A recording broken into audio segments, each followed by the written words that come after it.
everybody, and welcome back to another episode of Joe Tyler Reefing and my Waterbox 30.2 Marine All-in-One build series. And I just wanted to give you a little update on my quarantine tank. And unfortunately, the Royal Grandma did pass away 3 days after I put him in here, but I think it was just due to stress from the shipping. And then he also did have some white stringy poop on him when he was dead. So he probably had an internal parasite as well, and who knows how long he had that. But unfortunately, he did not make it. So it led me to go to the local fish store and grab some more fish. Now, I did add 3 pajama cardinals and 2 blue-green chromis, so I do have a total of 8 fish in there. So before you go and start knocking me for that, I'll share my methodology. And the methodology goes like this. These fish are so little right now that they're between 1 inch to 1.25 inches. And their bio load is so small right now that I can get away with quarantining these fish all at one time. Now, if it was an issue, my ammonia levels would be sky high, my nitrite levels would be sky high, but that's just not the case. But yeah, the reason why I want to have these quarantined all at the same time is so I don't have to worry about keeping this set up to add fish to my main display.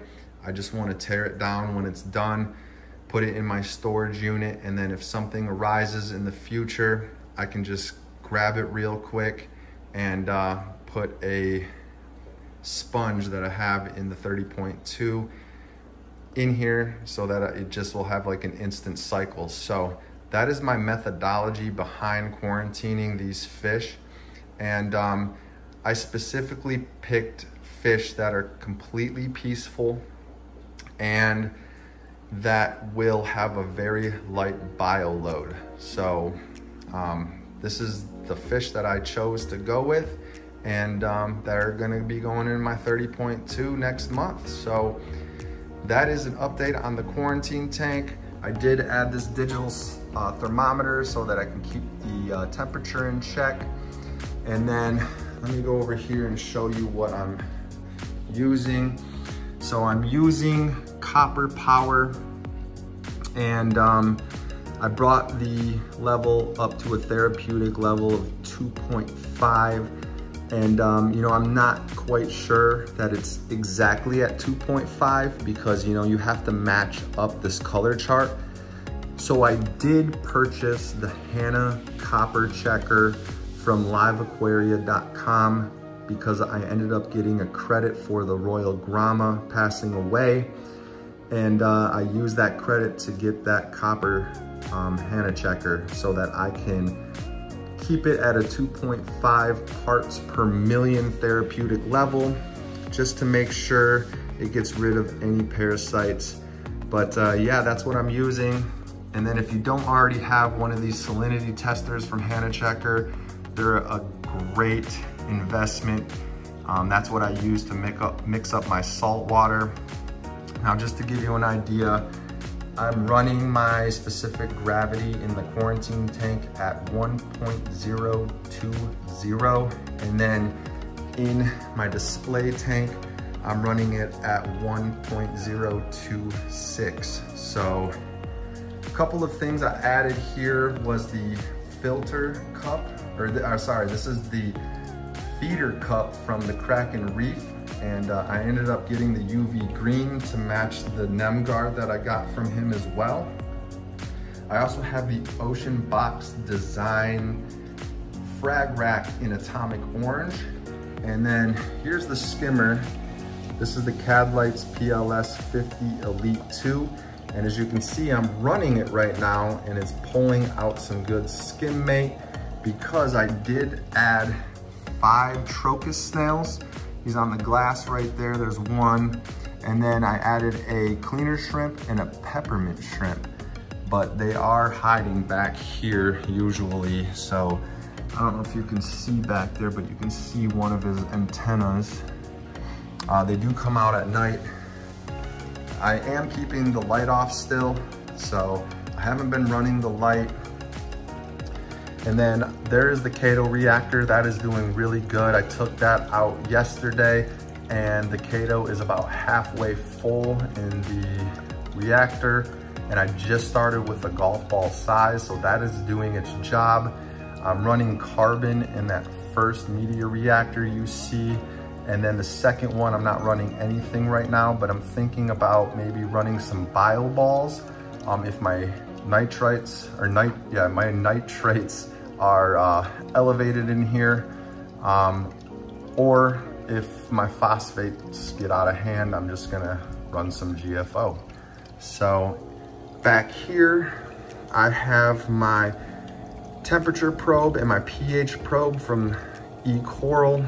And if you can see that blue little dot, that is the sensor for the XP Aqua Duetto. And then let me see if we can see in here. I am running the inline Nano Zap from JBJ. That is a UV sterilizer. So I started that up when I added my snails.